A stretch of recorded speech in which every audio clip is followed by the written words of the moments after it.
Maud. Bonjour. Bonjour, bienvenue chez nous. C'est Yara Agency qui vous accueille aujourd'hui, qui accueille M. Cheikh Fita pour la conférence qui va commencer. Bien, c'est légèrement en retard, mais ça va commencer. Et voilà, je pense que le Congo a besoin de nous, le Congo a besoin de vous tous, le Congo a besoin de nous tous. La teneur de cette conférence, je pense que c'est ce qu'il faut en fait au Congo pour que le Congo se développe. Donc, je dis toujours que la pyramide, elle est plus vaste en bas et les sommets est pointu, de façon à ce que la base qui est plus large soutienne bien les sommets. Et je pense que le développement du Congo aussi doit commencer par la base. Et la base congolaise, elle doit changer la façon de faire les choses. La base congolaise a besoin d'un vent nouveau. Alors, nous pensons qu'avec cet élan, on va y arriver et avec la contribution de chacun et chacune de nous. Merci beaucoup et bienvenue et bonne conférence à tous. Merci, Cheikh. Merci Marie Curie, merci à votre agence surtout. Je reviens de Kinshasa, j'ai appris depuis Kinshasa que vous avez ouvert une agence. Félicitations, c'est la première fois que j'arrive et je tenais vraiment à contribuer, ne serait-ce qu'un tout petit peu à ce que cette agence vive longtemps. Bon, d'abord, mes excuses pour le retard. Bon, c'est entre nous. Et deuxième excuse, c'est par rapport à l'annonce faite dans les médias. On devait faire une conférence de presse, on fait juste un point de presse, parce qu'il y avait un orateur principal. L'orateur principal, c'est qui? C'est M. Gilbert Kankonde, que vous connaissez tous, qui a vécu avec nous ici en Belgique durant longtemps et qui est devenu vice-premier ministre de l'Intérieur dans le premier gouvernement de Félix Tshisekedi. Et donc, lui, il est le président d'honneur d'une plateforme que nous avons créée. Et cette plateforme a comme objectif de mobiliser la diaspora pour s'impliquer dans le processus électoral. Le processus électoral, pas n'importe à quel niveau, mais essentiellement au niveau de la base, au niveau des communes. Et donc, nous avons discuté entre Congolais de Belgique à Kinshasa, et on a constaté que, d'abord, au moment où nous parlons, il y a 900 partis politiques. Bon, même si chaque parti politique devait avoir un demi-élu, ça ne suffirait toujours pas. Nous avons constaté que il y a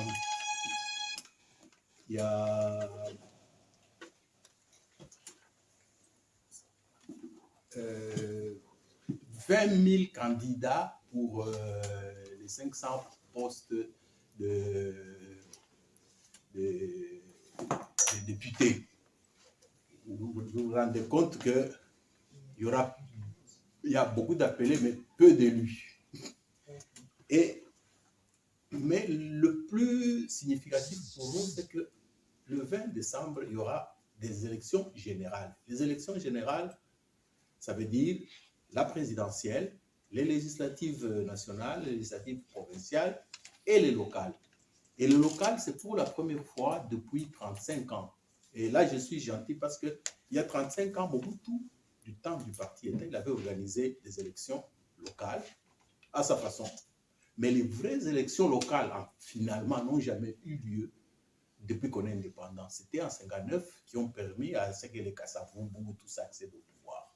Donc, en discutant entre Congolais, on s'est dit que c'est un moment important, ces élections locales. Et il y a une ruée terrible vers tous les niveaux du pouvoir, présidence et tout. Vous verrez, il y aura sûrement 20 candidats à la présidence. Et autant aux législatives et aux provinciales. Mais apparemment, c'est comme si les gens ne s'occupaient pas des locales. Et nous, on s'est dit, nous avons vécu en Belgique, nous avons vécu en Occident, nous avons vu comment fonctionne une commune. La preuve, la Belgique avait fait 500 jours sans gouvernement et le pays tournait. imaginez le Congo sans gouvernement, c'est que ça s'arrête. Tout simplement parce que le niveau du pouvoir local n'est pas, n'est pas assuré. Et nous nous sommes dit, si des gens de la diaspora, avec le vécu, parce que vous savez, avoir vécu l'État au niveau de la base, c'est une très grande expérience. Quand vous rentrez au pays et que vous discutez avec les compatriotes, en fait, ils savent pas ce que c'est une commune. La commune, en fait, c'est peut-être des petites taxes, on arrête quelqu'un, on l'amène à la commune, ça s'arrête là. Or, dans la législation congolaise, la commune a beaucoup d'attributions. Or, il se fait que tous les bourgmestres, au moment où nous parlons, il y a des bourgmestres. Ils ont été nommés. Logiquement, la règle de parallélisme de forme veut qu'on nous rende compte qu'à celui qui vous a donné le pouvoir. Donc, on te nomme, tu rends compte à celui qui t'a nommé, pas aux citoyens. De telle sorte que ce sera une nouveauté. C'est pour ça que nous avons tenu à faire ce point de presse pour lancer un message à la diaspora congolaise, qu'ils viennent s'impliquer dans le processus électoral au niveau de la base. Et personnellement, je suis déjà candidat. Je suis candidat où? Eh bien, dans la commune où je réside. Ça fait 2 ans, j'ai une résidence à Kinshasa, à Barumbu, sur l'avenue Kabambare, et je vis là-bas avec tout le monde. Je vois les problèmes qu'il y a, et je constate effectivement que, bon, entre les citoyens et l'État, il n'y a pas d'interlocuteur. Je dis, bon, on va tenter, mais nous, pour la plupart de nous qui sommes dans la diaspora, on est un peu frileux pour entrer dans un parti politique. Personnellement, je suis candidat en tant qu'indépendant. L'idéal pour nous serait d'être des candidats indépendants. Mais ça, un revers de la médaille, c'est quoi? C'est que dans la loi électorale, les candidats indépendants ne sont pas bien servis. Par exemple, il y a un seuil qu'il faut atteindre pour que vous soyez éligible. Non, pour que vous soyez déclaré élu, c'est-à-dire 10%. Je prends une commune comme Barumbu, où on a entre 80 000 et 100 000 habitants. C'est-à-dire que moi, en tant qu'indépendant, je devrais avoir au moins 10 000 voix pour espérer être déclaré élu. Alors que les partis politiques, eux, ils vont par liste. Si la liste a 10%, c'est déjà bon. Donc, tout seul en tant qu'indépendant contre une liste. Vous voyez que cette loi-là, dans les jours à venir, il faudra que nous, de la société civile, nous nous battions pour que cette loi soit amendée et changée. Et maintenant, c'est un obstacle sérieux. Et il faut contourner ça. Et nous avons pensé que on pourrait servir un peu du mode operandi politique du Congolais, qui est de faire depuis un temps ce qu'on appelle les alliances. Vous savez, il y a par exemple l'UDPS est allié, et ceci est allié. Et donc nous, on s'est dit, on va faire une petite entorse. On sera des indépendants, mais on va faire une alliance thématique avec un parti politique. Avec certains partis politiques, ça dépendra des circonscriptions. Et donc, à ce moment-là, parce que l'alliance thématique, c'est quoi? C'est-à-dire, nous sommes alliés à vous pour les points précis suivants. Vous savez, les problèmes qui se posent au niveau de la commune, ce n'est pas les problèmes qui se posent au niveau de la région, ni au niveau du président de la République. Ce qui fait que ça nous permettra d'être dans une liste et d'avoir le fameux seuil de 10% facilement. Donc, s'il y a par exemple 9 conseillers communaux à Barumbu, eh bien, ceux avec qui nous allons faire alliance, on va leur permettre, nous allons négocier pour qu'on fasse 50-50, c'est selon. Hein. Et donc, c'est une des raisons pour laquelle nous avons pris le vice-premier ministre honoraire, M. Gilbert Kankondé, d'abord parce qu'il est diaspora, et puis, entre parenthèses, ça, il faut que je le dise, la diaspora est mal vue au Congo. Ils disent, ah, vous aviez fui, vous nous avez laissé combattre ici, maintenant vous revenez pour le pouvoir. Ça, tout diaspora qui ose s'intéresser à la politique, c'est ce qu'on dit. Vous savez, les rumeurs, les Touba ont la peau dure au Congo. Olinga te eza bongo. Alors, au lieu de se battre contre les Touba, faisons des actions qui vont redorer un peu notre blason. Et maintenant, donc ça, c'est ce qu'il y a comme obstacle. Et en fait, qu'est-ce que nous avons comme stratégie et chronogramme? La première stratégie, c'est d'abord la mobilisation. Dans toutes les vidéos qui sont en train d'être filmées ici, j'espère que les amis de la diaspora qui suivent le message. Eh bien, chers amis de la diaspora, je vous dis ceci. Les élections, c'est un peu comme l'année bissextile. Elles reviennent 4 ans, 5 ans après. Ne perdons pas notre temps en des palabres. Engageons-nous dans le processus démocratique. En tant qu'indépendants, nous, on va faire la plateforme. Au fur et à mesure, nous allons diffuser au fur et à mesure les éléments sur cette plateforme-là. Mais bon, pour les contacts, déjà, WhatsApp a résolu beaucoup de problèmes. Par exemple, le problème des emails, ce n'est plus tellement nécessaire. Avec le numéro de téléphone, vous pouvez donc envoyer des informations, demander des informations. Il y a mon numéro belge, 032 495 33 65 19. Il y a le numéro de tous ceux qui diffuseront cet élément, ils mettront. Et donc, comme on est au début, on a le temps de se concerter jusqu'à ce qu'on aura un portail où vous pourrez facilement donc, nous contacter. Et quel est le chronogramme maintenant? Aujourd'hui, nous sommes le 1er août. Demain, ce sera le 2. Demain, la CENI va convoquer le corps électoral pour les législatives provinciales et pour les communales. Non? Et le 3, on peut déjà aller déposer les dossiers.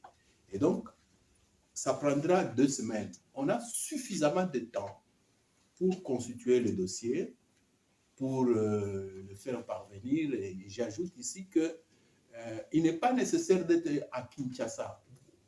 Ça peut se faire par procuration, ce qui est une très bonne chose. Parce que vous allez vous tapez un voyage, le séjour et tout ça, c'est onéreux. Et donc, du 3 au 18 à peu près, on va enregistrer les candidatures. Et après, en septembre, on va ouvrir les candidatures pour la présidentielle et puis commenceront les campagnes. Nous aurons une campagne de 2 ou 3 semaines. Et on verra.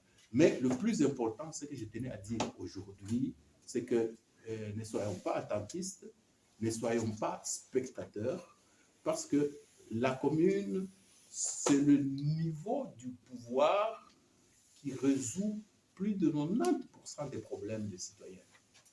Et autrement dit, durant toute notre indépendance, à ce niveau du pouvoir-là, les problèmes des citoyens n'ont pas été résolus. Ce qui fait que maintenant, quand un pont est cassé, on insulte le président. Quand le courant part, on insulte le premier ministre, etc. Et le bourgmestre, lui, dort chez lui calmement. Il attend de descendre le lendemain au marché, ramasser un peu d'argent, mettre dans sa poche et envoyer à qui il doit. Donc, voilà le message que j'avais et que j'ai trouvé que c'était opportun et qu'il nous faut un sursaut, il nous faut un engagement. Le Congo, c'est notre pays, on n'en a pas deux et ça ne sert à rien que notre intelligence, nous la tournions toujours dans les critiques, alors que nous avons la possibilité d'agir et d'agir positivement. Pour le reste, je pense que j'ai dit l'essentiel. Je suis à votre disposition pour les questions éventuelles. Je vous remercie.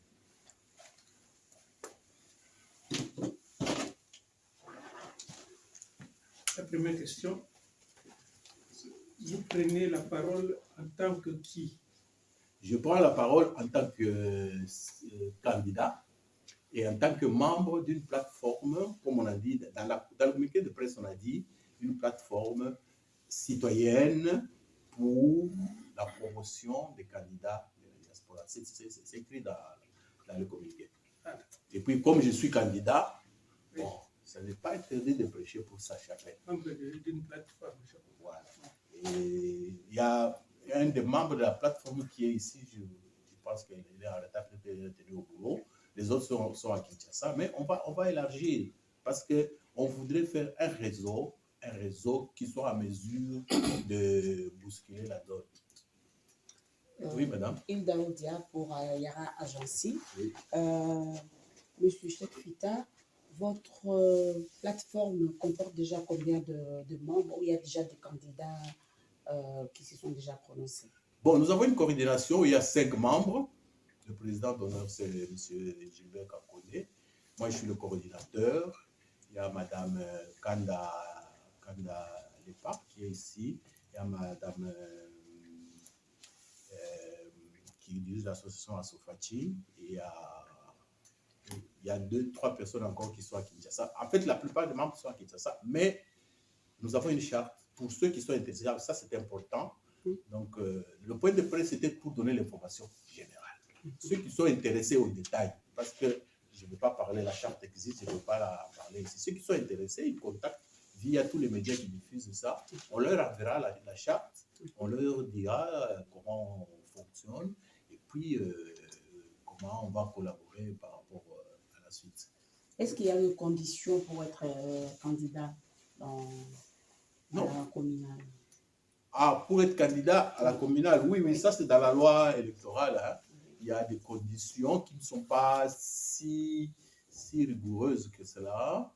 Il y a, en tout cas, donner un CV, faire acte, attestation de naissance, en tout cas, plus ou moins administratif. Oui.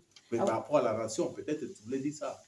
À vous entendre parler tout à l'heure, vous avez dit que la diaspora est très mal vue au Congo. Et quelle est votre politique, parce que vous êtes déjà candidat à la commune de Barumbu, quelle est votre politique que vous allez mettre en place pour redorer ou changer cette image de la diaspora congolaise au Congo? Vous savez, un arbre se juge par le fruit. La campagne va commencer. Moi, personnellement, j'ai des créneaux bien précis. Je vais même vous faire une anecdote. Parmi les raisons qui m'ont poussé à être candidat, il y en a une. C'est que j'étais allé à Kinshasa il y a 3 ans pour implanter un réseau de maisons de jeunes et de la culture. Monsieur Daniel Otto, que vous voyez là-bas, il est un de mes partenaires dans l'Alliance citoyenne pour la RD Congo. Et c'est un projet qu'on a depuis plus de 10 ans. Et il y a eu d'abord une surprise, une mauvaise surprise. Je constate que quand tu réunis les gens, ils viennent, et puis ils ne viennent plus. Je comprendrai à mes dépens bien longtemps après que ici, tu as une idée, tu veux lancer une action, les gens viennent. Au Congo, quand les gens viennent, ils viennent au boulot. Du fait qu'ils sont là, du fait que tu les as appelés à leur départ, transport, etc. Ça, c'est bizarre, mais on devient européen sans le vouloir. Ça, je l'ai compris 2 ans après. Bon, l'autre raison, c'est que nous avons écrit à des bourgmestres. Il n'y a aucune réaction. Moi, j'ai dit, mais au lieu d'écrire au bourgmestre, pourquoi ne pas devenir bourgmestre? Parce que je vais vous dire ceci. Les projets de maisons de jeunes de la culture tirent leur origine dans une décision qui avait été prise en 1992 par la Conférence nationale souveraine, qui avait dit qu'il faudrait que dans chaque agglomération de plus de 10 000 habitants, il y ait une maison de la culture, dans de plus de 5 000 habitants, il y ait, etc. etc. Donc, le texte existe. En 1992, nous sommes en 2023. Combien d'années? Rien n'a été fait. Et pour chuter dans l'actualité, vous avez vu, il y a actuellement les Jeux de la francophonie. Vous savez où le volet culturel se fait? Essentiellement à l'académie. À l'académie, c'est pour nous, au musée, c'est pour nous, mais essentiellement au centre culturel de la communauté française de Belgique, et puis à Halle de la Goumbé.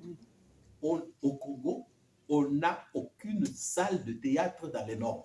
Et je dis bien, et je pèse mes mots. Une salle de théâtre, ça veut dire un plateau, l'éclairage, la machinerie, les sièges, il n'y en a pas. Et on est bien obligé pour ces jeux de nous rabattre sur le centre étranger. C'est révoltant. Je le dis parce que moi, je suis écrivain de théâtre. À l'époque où j'ai commencé le théâtre, il y en avait. Maintenant, il n'y en a plus. J'ai fait 19 ans. Quand je suis rentré au Congo, même le cinéma que j'avais laissé, je ne sais pas, des Libanais qui ont construit. Donc, vous voyez, la culture est en danger. Et la culture, sa solution se trouve au niveau des communes. Parce que si notre liste passe et qu'on devient bourgmestre, eh bien, ce sera parmi les projets pilotes qu'on va pousser. Et c'est un projet faisable. La preuve est que pour faire le jeu de la francophonie, ils ont mis la volonté et les moyens, ça s'est fait. Donc, la volonté n'y est pas, le personnel n'y est pas, l'organisation n'y est pas. Et donc, si nous laissons ces élections locales et les gens, entre partis politiques, se partagent les communes, on va perdre 5 ans, comme on a déjà perdu 60 ans. Voilà. Une question, s'il vous plaît. Oui, parce que... Un micro de Pasteur Bobo, excusez-moi, je viens d'arriver, mais j'étais en Anvers. J'ai presque rien pour arriver. La question que j'ai posée, 2 ou 3 questions, mais je vais les soucier aux autres. Quelles sont les chances avez-vous comme indépendant pour gagner des élections communales? Deuxième question, c'est beaucoup plus par rapport à la personnalité de Gilbert Kakonde, qui est UDPS. Il est clairement UDPS. Il est autorité morale de votre plateforme. Pourquoi ne pas directement soit entrer dans l'UDPS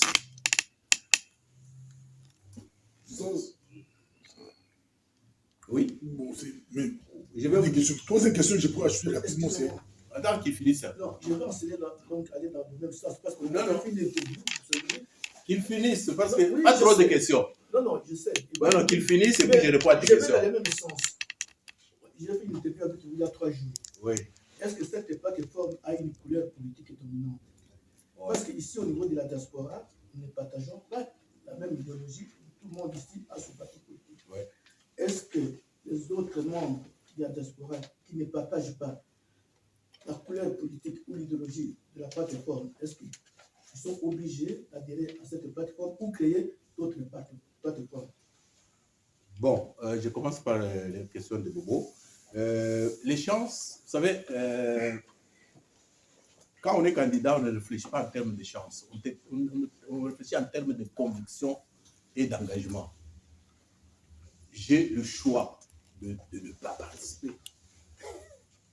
Et si je ne participe pas, même les conséquences de tout ce que j'ai dit vont peut-être disparaître. Comme j'y ai pensé, pourquoi ne pas susciter? La première chance, c'est susciter d'abord des vocations. Moi, en tant qu'individu, ça importe peu. Il faudrait qu'on soit nombreux. En fait, la chance, c'est la mobilisation de toute la diaspora. Si la diaspora n'est pas suffisamment mobilisée, les chances vont diminuer. Et j'ajoute, comme je dis, du fait que la diaspora a mauvaise presse. C'est nous-mêmes, déjà de la diaspora, qui devons, comme j'avais dit, l'arbre se juge par la qualité de ses fruits. Nous devons faire des propositions originales, positives, et qui feront que les gens diront, tiens, toi, il y a diaspora. Ça, c'est les premières chances. Bon, par rapport aux couleurs politiques, je vous ai dit, la loi est mauvaise. On fait quoi?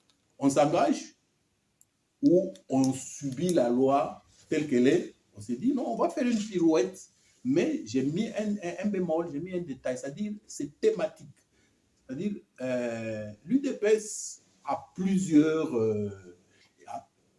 volets politiques, ça ne nous intéresse pas. Nous, c'est le curage des caniveaux, c'est le transport local, c'est l'éclairage, c'est l'eau potable, tous les problèmes du quotidien. Ça, c'est des problèmes qui n'ont pas de couleur. Et donc, on se limite là. Et nous, on ne va pas donner de mots d'ordre pour dire du fait que Kakonde et de l'UDPS votent. Non, nous, on fait une alliance. C'est possible que vous gagnez 15 communes. Oui. Pourquoi pas 50? Parce que il y a beaucoup. Communes. Non, il y a 24 communes à Kinshasa. Mais le mouvement, ce n'est pas pour Kinshasa, c'est pour toute la République. Vous gagnez 15 communes, vous redevenez UDPS. Non. Non, là, je l'ai dit devant la presse, je reste indépendant avec une alliance ponctuelle et thématique avec l'UDPS. Tout comme on peut faire, vous savez, il y a des communes où on va trouver un parti qui est Dominant. incontournable. Oui. On fait une alliance thématique. Oui, c'est Ok. tout. Alors, une question, Cheikh. Oui. Vous avez opté pour la commune de Barumbu. Oui. Mais je voudrais quand même exprimer un bémol parce que Allez-y. c'est juste parmi les anciennes communes où les familles se connaissent. Alors, je ne sais pas si c'est un bon choix d'avoir opté pour Barumbu. Est-ce que c'est juste un essai ou avec l'option d'être élu? Voilà. Vous savez, moi, je suis pragmatique et légaliste. Mon adresse officielle au Congo, qui est connue, c'est rue de Kabambare à Barumbu. Je vis là. Je suis candidat là où je vis. Je ne suis pas politique ailleurs pour dire j'habite Barumbu, je serai candidat là où. Parce que moi, effectivement, j'ai vécu longtemps à Lingwala, où je suis très connu, où beaucoup de ministres actuels étaient des comédiens dans ma troupe à l'époque. Je suis très connu à Lingwala. J'ai dit non, moi je vis à Barumbu, je vis à Barumbu. On est candidat là où l'on vit pour résoudre les problèmes déjà avec qui on vit. Les familles, on va les rencontrer. Si ils ont des membres de leur famille qui peuvent être sur la liste, c'est mieux. Mais vous savez, une campagne électorale, c'est un programme, un projet. Et voilà, nous avons un projet bien précis. On va le détailler. On va dire, nous voulons exactement ceci. Et d'ailleurs, ce projet-là sera plus ou moins le même dans toutes les communes de la République. Vous savez ce qu'il y a comme problème au niveau de nos communes, les centres de santé. Ici, en Belgique, dans chaque commune, il y a 2 grands hôpitaux. Allez chez nous. Il n'y a rien. Les écoles, les routes, la fourniture électrique. Ce sont des problèmes poignants et immédiats qui nécessitent donc une proximité. Les grandes familles, on ira les voir, on parlera. Mais si le vote est familial et que nous ne sommes pas élus, eh bien, nous allons nous incliner. Nous dirons, nous allons voir si votre frère, qui n'a pas notre expertise, va faire mieux. S'il fait mieux, tant mieux. S'il ne fait pas, bon, à d'autres élections, l'essentiel, c'est l'idée. L'idée, il faut que l'idée passe. Il faut qu'il y ait une jonction entre nous de la diaspora et nos frères du pays. Oui. Mais tu avais déjà posé une question à laquelle je n'ai pas répondu. Ah, pour répondre à la question. Oui. Donc,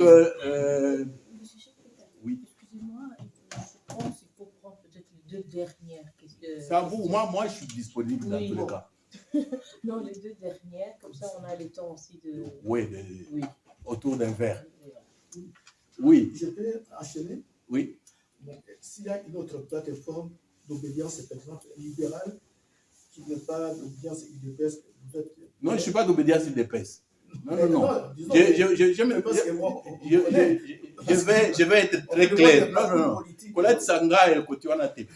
Je vais être clair.